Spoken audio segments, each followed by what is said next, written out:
नमस्कार विद्यार्थी मित्रांनो आणि शिक्षक मित्रांनो. टीईटीचा 2026चा फॉर्म भरत असताना कोणते डॉक्युमेंट लागणार आहेत याचा हा व्हिडिओ आहे. पाठीमागे व्हिडिओ घेतला कोणते लागणार नाही, ज्यावरती बऱ्याच विद्यार्थी मित्रांनी शिक्षक मित्रांनी कमेंट केल्या होत्या, म्हणून तो एक सेपरेट व्हिडिओ मी घेतला होता. पण या व्हिडिओमध्ये आपण समजून घेऊया की कोणकोणती डॉक्युमेंट फॉर्म भरताना लागणार आहे. याचा फॉर्म ऑलरेडी मी भरून बघितलेला आहे, वेगवेगळ्या पद्धतीने भरून बघितलेला आहे. सो बघूया आपण कोणकोणते फॉर्म डॉक्युमेंट लागत आहे, कधीचं हवं आणि कोणते कागदपत्र लागणार ते पण मी तुम्हाला थोडक्यात सांगतो. चला तर तत्पूर्वी मात्र तुम्ही अजूनपर्यंत जर मार्गदर्शनची बॅच घेतली नसेल तर लगेच जॉईन करायचा फायदा तुम्हाला 100% होणार आहे. 5,000 प्लस विद्यार्थ्यांचा रिझल्ट देणारी टीम तुम्हाला शिकवणार आहे. 10वी बॅच घेत आहे. तृणा 10.0 लाईव्ह प्लस रेकॉर्ड 1 एप्रिल पासून चालू होतंय. पहिल्या 500 विद्यार्थ्यांना ही 50% ऑफ आहे. त्यानंतर जुन्या विद्यार्थ्यांना 50% ऑफ आहे. याचा नक्की फायदा करून घ्या. पीपीडी स्वरूपातल्या पीडीएफ स्वरूपातल्या नोट्स अवेलेबल आहे. टेस्ट सिरीज भरपूर सारा अवेलेबल आहे. त्याचं डाऊट क्लिअरिंग सेशन अवेलेबल आहे. महारिव्हिजन सेशन अवेलेबल आहे. नवा दिवस नवी सुरुवात रिफ्रेशमेंट सेशन अवेलेबल आहे. दोन्ही पण अवेलेबल दोन्ही बॅचमध्ये. फरक एवढाच आहे, ह्या बॅचमध्ये बुक किट आणि बॅग फ्री आहे, जे तुम्हाला घरपोच मिळणार आहे. ह्या बॅचमध्ये नाही आहे. तुम्हाला अपेक्षित असेल तर ही बॅच घ्या, नसेल तर ही बॅच घेऊ शकतात. खाली डिस्क्रिप्शनमध्ये ॲप बॅचची लिंक दिली. कॉल करायची गरज नाही, खूप जास्त कॉल आम्हाला येत आहे. सो डायरेक्ट जॉईन करा. अर्ध्या तासात तुम्हाला लगेच बॅच पाहायला मिळणार आहे, लक्षात घ्या. आणि 1 एप्रिल पासून बॅच चालू होते.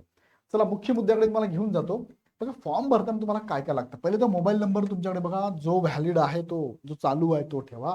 दुसरा ईमेल आयडी तुमचा चेक करा. ईमेल आयडी टाकत असताना तुम्ही कोणत्या टाकू नका. एकदा ईमेल आयडी ओपन करून बघा बरं, ईमेल आयडी ओपन होतो का, प्रॉपर आहे का, ईमेल आयडी वर्किंग मध्ये आहे का चेक करा. एसएससी सर्टिफिकेट तुम्हाला लागेल बघा, त्यानुसार तुम्हाला नावाने त्या नावाने तुम्हाला फॉर्म भरायचा आहे आणि ते सर्टिफिकेट तुम्हाला डॉक्युमेंट व्हेरिफिकेशन लागणार आहे. आता एसएससीचं बऱ्याच जणांचा असा प्रॉब्लेम, सर मार्कशीट चालेल का, सर्टिफिकेट नाहीये. बघा दोघांपैकी एक असेल तरी चालेल आणि दोघं असेल तरी तुम्ही फॉर्म भरू शकता. आणि डुप्लिकेट वाटलं डुप्लिकेट तुम्ही काढू पण शकता. डुप्लिकेट सर्टिफिकेट मार्कशीट दोघांपैकी एक कोणतंही चालणार आहे. नावात बदल असल्यास तुम्हाला काय लागतं, इथे 2 गोष्टी लागतं. एक तर गॅजेट लागतं, एक तर मॅरेज सर्टिफिकेट लागतं. आणि स्पेलिंगमध्ये मिस्टेक असेल त्याच्यामध्ये स्पेलिंग मिस्टेक तर ॲफिडेविट लागतं. आणि हे तुम्हाला आत्ताच लागणार आहे.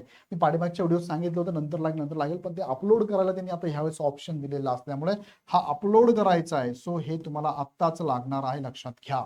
हे बऱ्याच जणांना पाठीमागच्या व्हिडिओ मी सांगितलं होतं की नंतर लागेल, पण आता फॉर्म भरताना क्लिअर कट झालं की हे डॉक्युमेंट लागणार आहे. ज्यांच्या नावात बदल असेल, जर मोठा बदल असेल हस्बंडच्या फादरच्या जागेवर पतीचं नाव तुम्हाला वापरायचं असेल तर तुम्हाला गॅजेट किंवा मॅरेज सर्टिफिकेट लागणार आहे.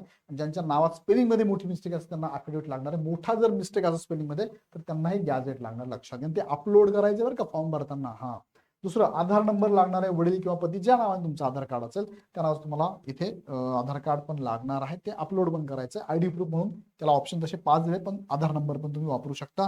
कास्ट जर तुम्ही कास्टमधनं फॉर्म भरता असाल तर कास्ट सर्टिफिकेट लागणार आहे, कारण फॉर्म भरताना तुम्हाला कास्टमध्ये कास्ट सर्टिफिकेटचा नंबर आणि डेट तुम्हाला टाकायची आहे. सो हे डॉक्युमेंट तुम्हाला कागद डॉक्युमेंट लागणार आहे. त्यानंतर शैक्षणिक अर्हतेमध्ये तुम्हाला काय लागणार आहे, 10वी 12वी तुमचं ग्रॅज्युएशन झालं असेल तर ग्रॅज्युएशन, पोस्ट ग्रॅज्युएशन हे ऑप्शनला मी राऊंड केलं, ते ऑप्शन आहे. असेल तर, नसेल तर मात्र 10वी आणि 12वी कंपल्सरी लागेल, त्याशिवाय फॉर्म भरता येणार नाही. त्यानंतर व्यावसायिक अर्हतेमध्ये ऍटलिस्ट डीएड किंवा BEd appear last year appear विद्यार्थी ना ते पण इथे नक्कीच फॉर्म भरू शकतात. फक्त फर्स्ट इयरची विद्यार्थी नाही भरू शकत. सो ॲपियर म्हणून तुम्ही इथे फॉर्म भरू शकतात.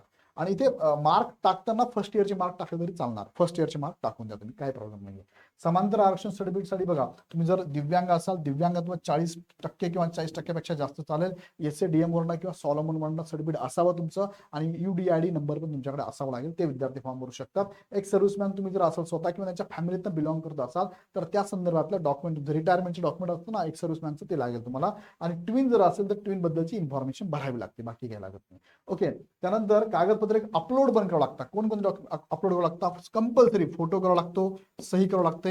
सेल्फ डिक्लेरेशन त्यांनी ते दिले ऑलरेडी, मी फॉर्म भरण्याच्या व्हिडिओत सांगितले ऑलरेडी. ते तुम्हाला हाताने लिहायचं आहे आणि ते अपलोड करायचं आहे. फक्त लिहायचं आहे, मराठीत लिहा किंवा इंग्लिशमध्ये लिहा, ते तुम्हाला अपलोड करायचं आहे. आता लेफ्ट थंब त्यांनी दिला असेल तिथे तर आहे, पण पाठीमागे विचारला होता, पण इथे आता दिलेला नाही, त्यामुळे हे टाकायची गरज नाही. फक्त तुम्हाला सेल्फ डिक्लेरेशन फॉर्म लिहायचा आहे आणि अपलोड करायचा आहे. लिहून तुम्ही साईन करून अपलोड केला तरी चालेल, विदाउट साईन अपलोड केला तरी चालेल. आयडी प्रूफ एनी वन, त्यांनी भरपूर सारे ऑप्शन दिले, त्यापैकी एक तुम्ही पॅन कार्ड असेल, आधार कार्ड असेल, ड्रायव्हिंग लायसन्स असेल, त्याच्यापैकी कोणतंही एक तुम्ही वापरू शकता. ओके. आता लक्षात घ्या, ह्या बघा हे तुमचं हे आहे बघा डिक्लेरेशन फॉर्म आहे. हा जसा दिला त्यांनी असाच भरायचा आहे. साईन वगैरे काही करू नका, लेट थंब वगैरे काही देऊ नका. त्यांनी सांगितलं कसं काही बघा, खाली दिलेला मजकूर हा स्वतः हस्ताक्षरित लिहून त्याखाली आपली यस सही करायची आहे. डाव्या हाताचा अंगठा उमटवायचा आहे. हस्ताक्षर केलेले मजकूर स्वयंघोषित प्रतिपत्र भागात अपलोड करणे आवश्यक आहे. बघा मी इथे सांगितलं नाही तर हे पण करायचंय, त्यांनी सांगितलंय. साईन करून लेफ्ट थंब आठवणी द्यायचं आहे. मागच्या वेळेस असं झालं होतं, सर मी अपलोड केलं पण लेफ्ट थंब राहून गेला, साईन राहून गेली, असं काही करू देऊ नका, असं काही होऊ देऊ नका. ते टाकून द्या त्याच्यामध्ये प्रॉपर. ओके. त्यानंतर तुम्हाला बघा अपलोड करायचं काय काय. सपोज माझा फोटो, स्वाक्षरी, ओळख पुरावा, तुम्हाला 5 ऑप्शन दिले, त्यापैकी कोणता एक अपलोड करू शकता. आणि तुम्हाला मी आता बोललो सेल्फ डिक्लेरेशन फॉर्म, ज्यांच्या नावात बदल असेल, त्या संदर्भातलं प्रूफ तुम्हाला लागेल. ऍफिडेव्हिट, गॅजेट म्हणा किंवा मॅरेज सर्टिफिकेट लागेल. आणि तुम्ही माजी सैनिकांच्या फॅमिलीतनं बिलॉंग करत असाल किंवा स्वतः माजी सैनिक असाल तर त्याचं रिटायरमेंटचं डॉक्युमेंट तुम्ही इथे अपलोड करू शकता. ओके. सो हे सगळ्या गोष्टी. आणि हे काय लागणार आहे का, डोमेसाईल लागत नाही, एनसीएल लागत नाही आणि कास्ट व्हॅलिडिटी पण लागत नाही लागत. फॉर्म भरताना जे डॉक्युमेंट लागतात ना तेच डॉक्युमेंट व्हेरिफिकेशन लागतात. सो हे फॉर्म भरताना विचारलेच नाहीये, माहिती भरायचीच नाहीये, सो लागणारच नाही, काळजी करू नका. ओके.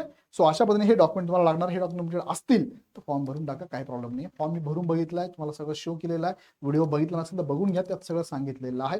आणि जाताना परत सांगतो, हे सगळं जर झालं पण टीईटी पास करायचीच असेल ह्या अटेम्प्टमध्ये, याच्यासाठी मात्र जर तर किंतु परंतु करू नका. असंख्य विद्यार्थी कामाला लागलेले आहे. ऑलरेडी 9.0च्या बॅचला असंख्य विद्यार्थी आहे. तुमच्यासाठी नवीन बॅच आम्ही चालू केली आहे.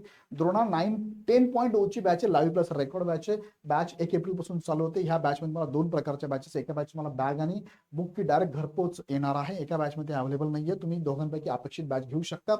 आणि बॅचमध्ये शिकवणारी टीम ही 10व्या बॅचला शिकवली. लक्षात घ्या, बाहेर तुम्ही जर गेलात ना, भरपूर सारा बॅचेस तुम्हाला बघायला मिळतील, पण तिथे क्वालिटी चेक करा, फॅकल्टी चेक करा, अनुभव चेक करा, रिझल्ट चेक करा, त्यांचे मटेरियल चेक करा. हे सगळ्या गोष्टी अवेलेबल आहे का तिथे, टेस्ट करा, मगच घ्या. नाहीतर भूलथापांना बळी पडू नका. हमी आणि गॅरंटी तुम्ही देऊ शकत नाही. आम्ही चांगलं शिकवलं, तुम्ही चांगला अभ्यास करा तर हे होणार आहे. हे दोघांनी मिळून करण्याची गोष्ट आहे, गॅरंटी बिरंटी नाही बाबा. सो लक्षात घ्या या गोष्टी. आणि बॅचेस लगेच जॉईन करा, याचा फायदा तुम्हाला 100% होईल. ज्या विद्यार्थ्यांनी घेतले होते त्यांना विचारा एकदा जाऊन, त्यांचा रेफरन्स घ्या, त्यांचं विचारा त्यांना, ते सांगतील तुम्हाला की ignite is the best. Comment आहेत अशा. सेपरेट बॅचेस पण घेऊ शकता. ही 2 रुपयाची बॅच सगळ्यांनीच घ्यावी.